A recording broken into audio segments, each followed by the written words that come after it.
Right now is Florida Congressman, House Armed Services Committee member, and former Green Beret commander, Michael Waltz. Congressman, it's good to see you this morning. Thanks very much for being here. What are you expecting to come out of these meetings? What do you want to see happen? Well, a few key things that I would hope we would get from President Biden in Brussels in front of both NATO and the European Commission. One, it would be nice if he were announcing that Marshall Plan. It's one thing to push the Europeans for an actual strategy, and I think that's important, an actual strategy to get off of Russian oil so they don't just revert back to their old ways in a year or two.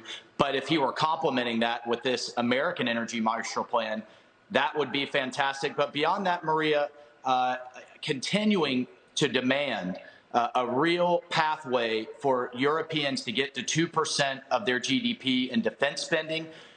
We are sick and tired, I know Americans are, of subsidizing European defense. I think just sending a few more U.S. troops over there isn't enough. The Europeans have to step up, and we have to hold Germany to account.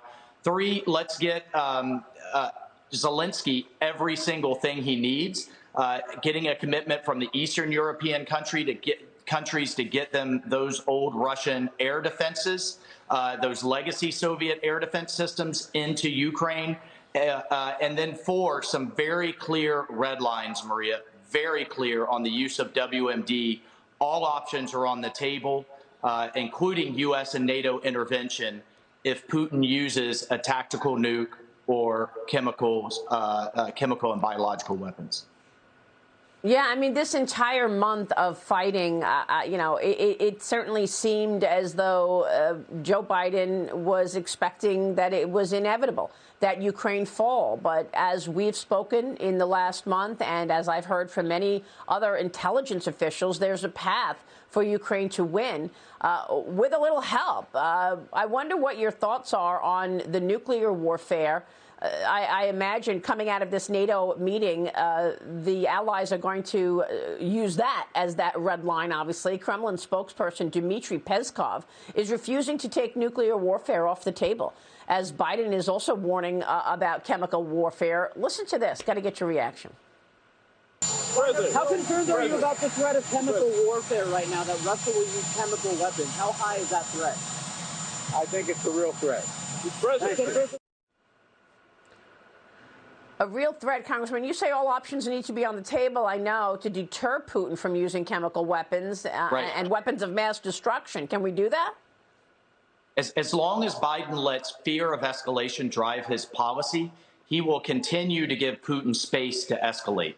And that's why we've got to make it very clear that Putin will continue to push until he meets steel. And we have to make it very clear where those lines are. And Biden has to do it in a way that is credible, unlike his predecessor, Obama, who set those red lines and then allowed Putin to get away with it and cross them.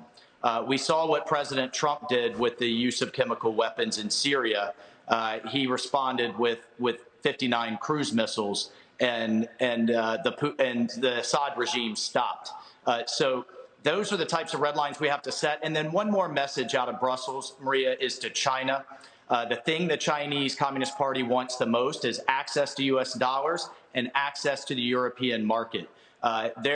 China's trade with Europe dwarfs its interactions with Russia, but we need to see a unified stance that the Europeans are serious, and I'm not sure they are, but that they're serious about cutting China from that market. Yeah, we've seen this strategy of China's before: go in, lend money, lend support, and then eventually take over. They've done that in a number of African countries. I know I heard you say the other day. Putin must be watching his back, because he's not going to be in charge once China takes over, that's for sure. Congressman, thanks very much. Congressman Michael Waltz. We'll be right back.